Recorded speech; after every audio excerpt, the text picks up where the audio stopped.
Lane 12 was always taken by 8 a.m.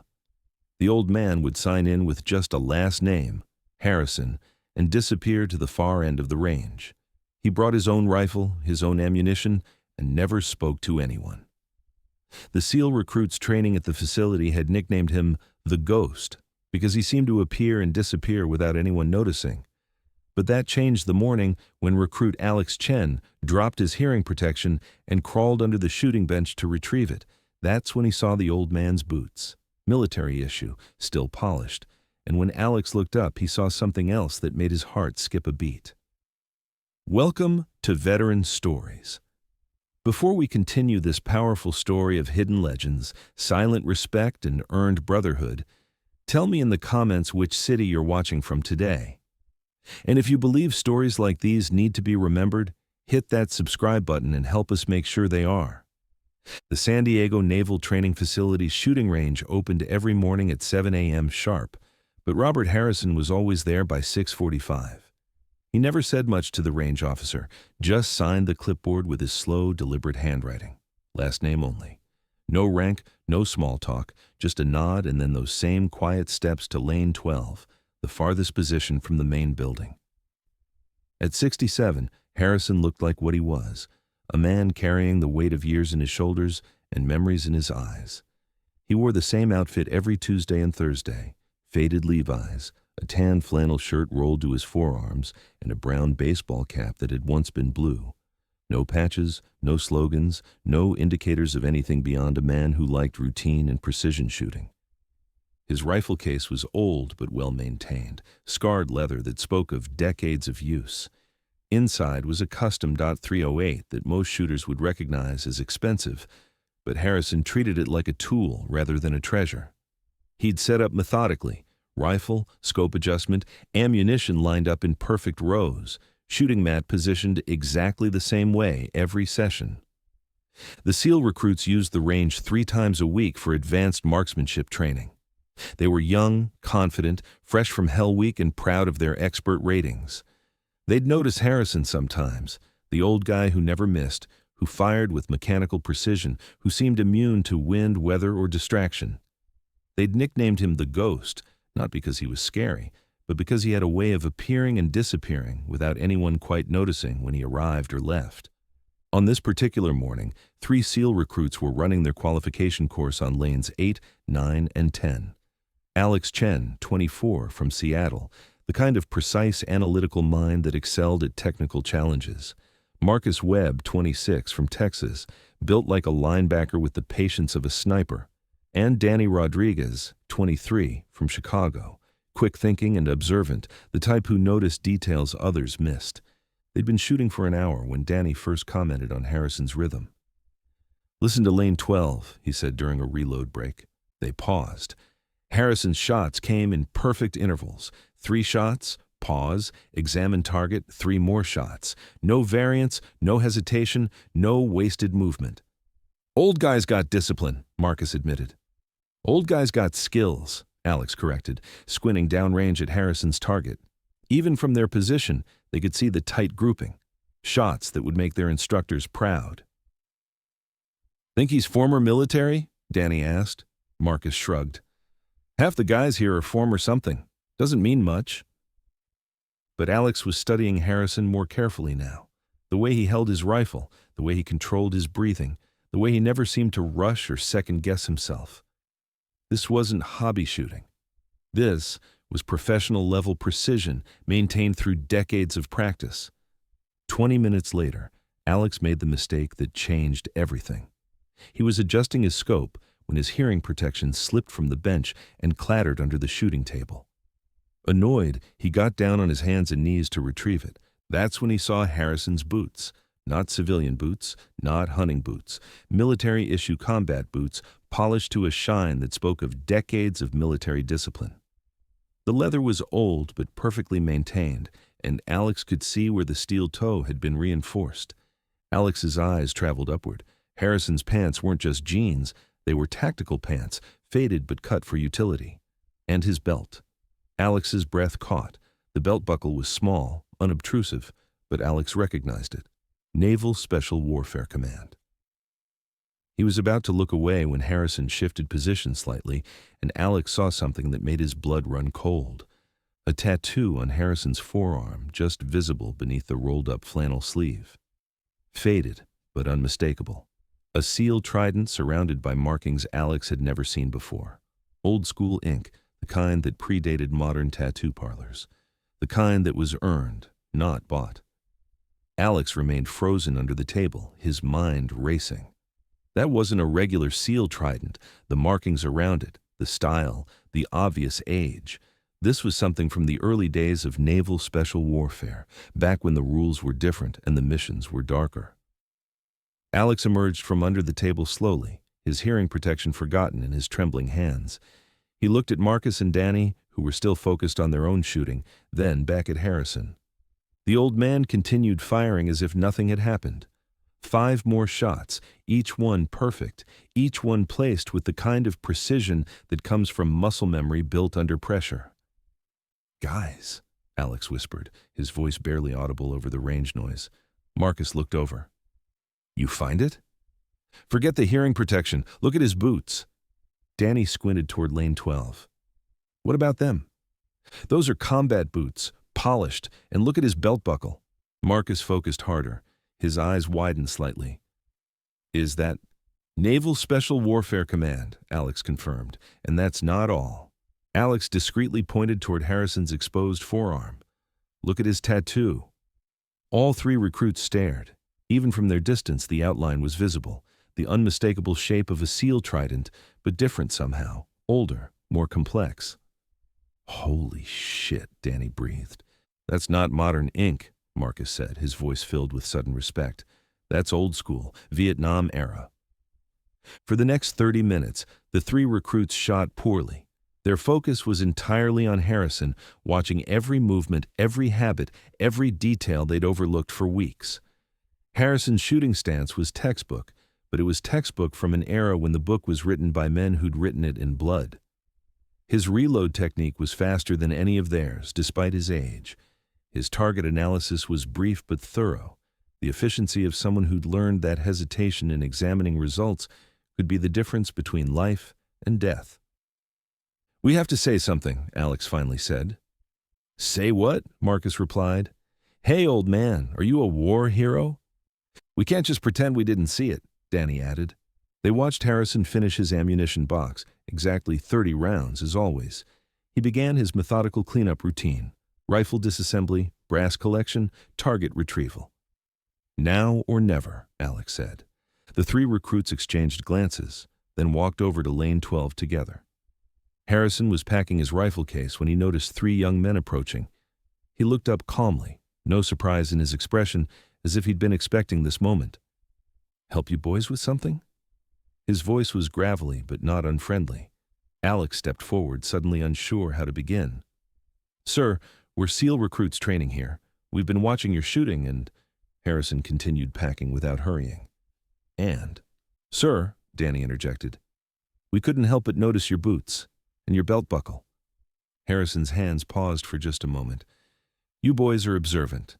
Marcus found his courage. "Sir, were you Naval Special Warfare?" Harrison looked at each of them in turn. These weren't curious civilians or wannabe operators. These were legitimate SEAL recruits who'd earned the right to ask questions. But some questions had complicated answers. "Long time ago?" Harrison said simply. "How long?" Alex asked. Harrison zipped his rifle case and stood slowly. "Before you boys were born." "Vietnam?" Danny asked quietly. Harrison nodded once. "Among other places." The recruits exchanged glances. Vietnam-era SEALs were legendary. The men who'd created the tactics and traditions their modern training was built on. Meeting one was like meeting a founding father of their profession. "What team?" Marcus asked, his voice respectful but curious. Harrison studied them for a long moment. Teams weren't numbered the same way back then. We were smaller, more flexible in our assignments. Alex pressed gently. "We saw your tattoo, sir. That's not standard SEAL ink." For the first time, Harrison smiled slightly. "You're right. It's not standard."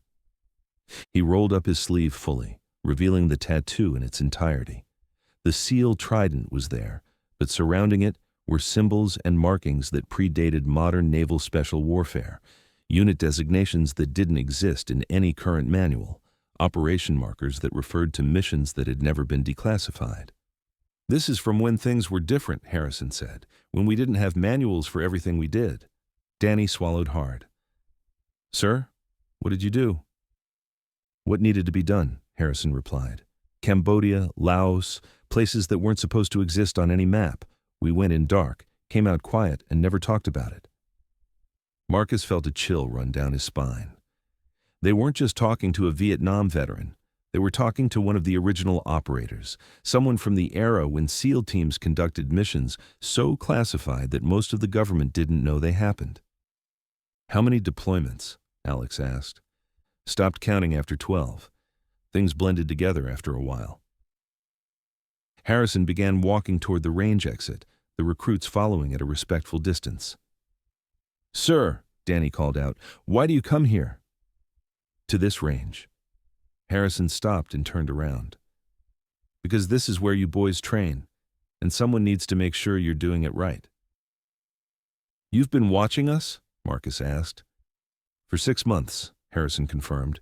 "Your instructors are good, but they've never done what you'll be asked to do. I have." Alex felt his chest tighten. "You've been evaluating us?"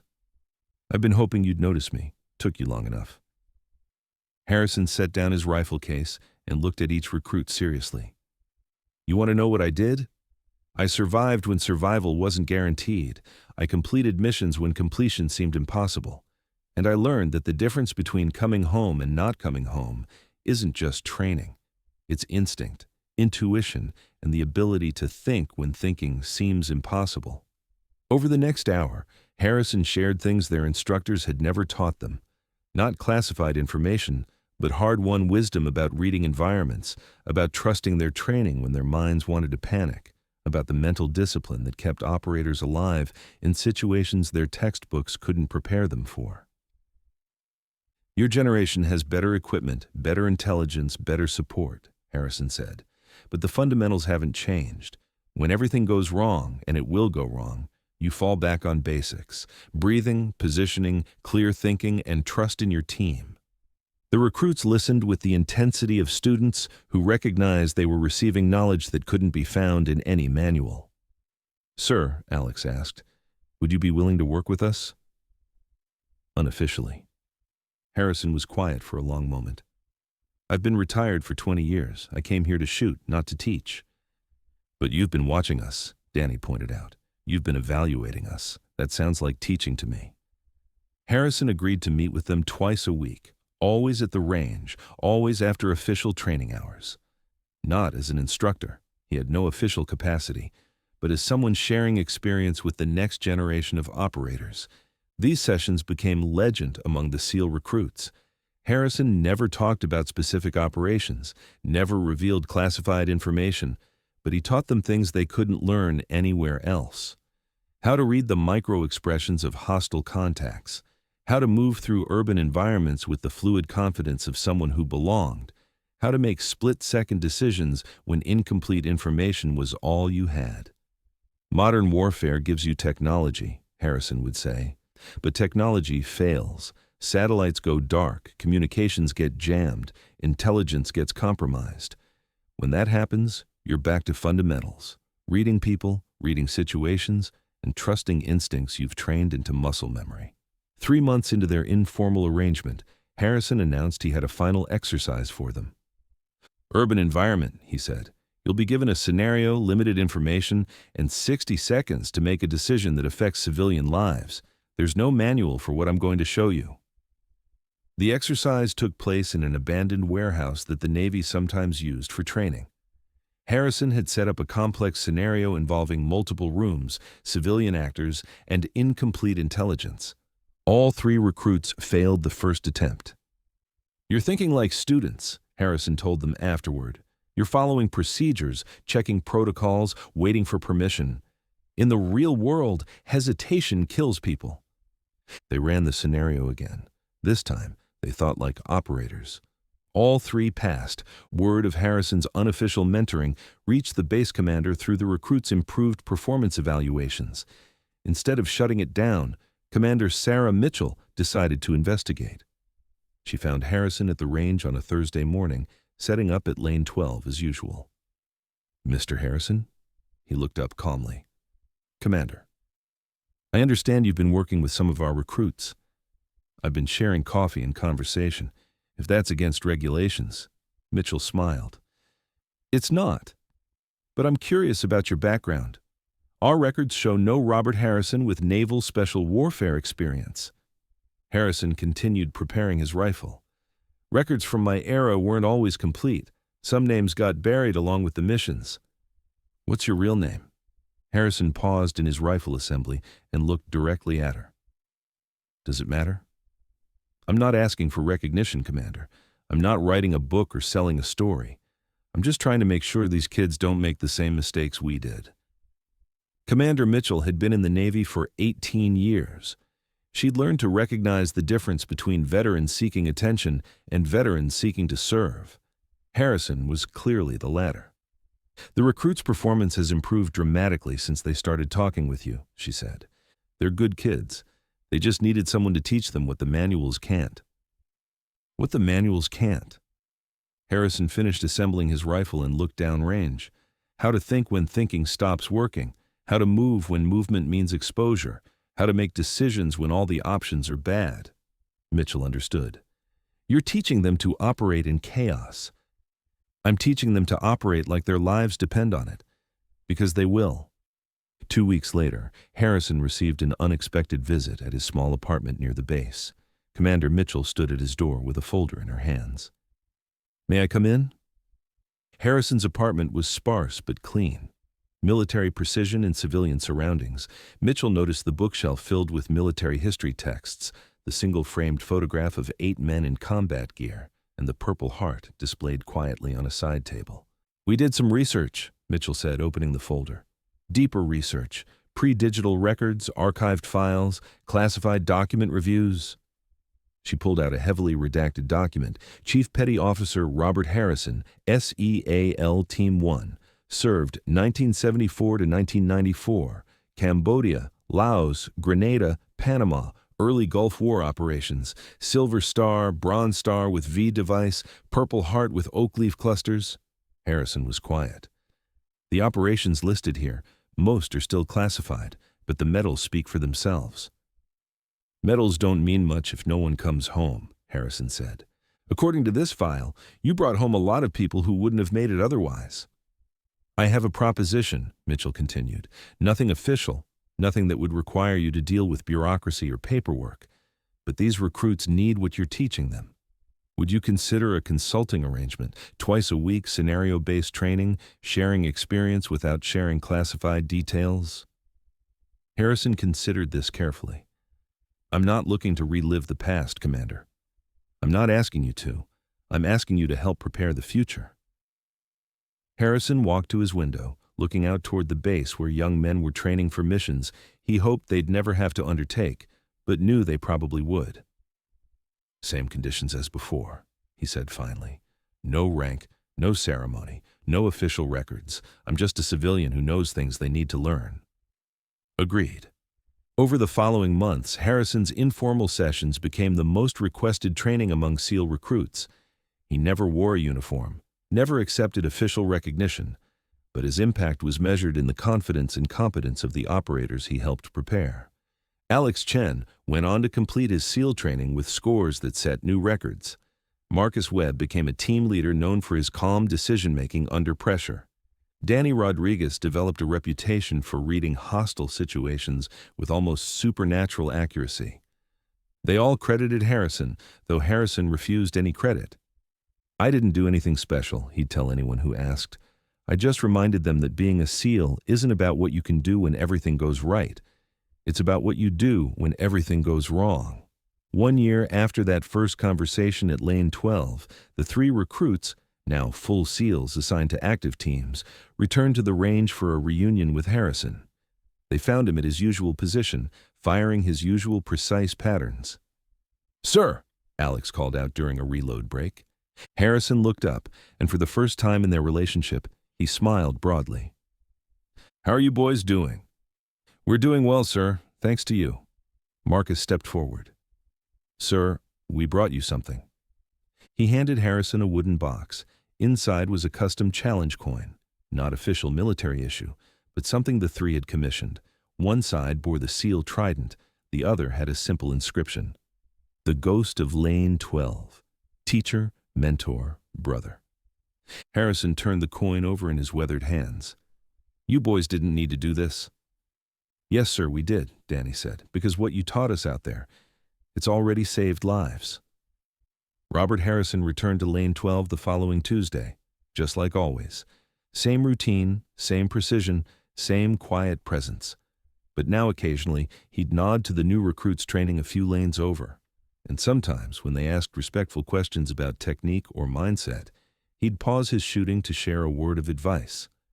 The ghost of Lane 12 never sought recognition, never demanded respect, never told war stories or claimed credit for shaping the next generation of America's elite warriors. He just showed up, shot straight, and reminded anyone paying attention that excellence is a habit, not an accident. Some men teach from podiums, others teach from example. Robert Harrison taught from Lane 12, where precision met humility and where the price of freedom was measured not in headlines, but in the quiet dedication of men who never stopped serving. So now I ask you, have you ever encountered someone like Harrison? Someone whose quiet presence suggested depths you couldn't imagine? Someone who served without seeking credit, who taught without demanding recognition? Share their story in the comments. Tell us where you're watching from. Because at Veteran Stories, we believe that the most powerful lessons come from the quietest teachers, and the greatest heroes are often the ones we almost overlook. Thank you for watching. If this story touched you, subscribe and share. And next time you're at a shooting range or anywhere else, look a little closer at the quiet ones. They might be the exact person you need to learn from.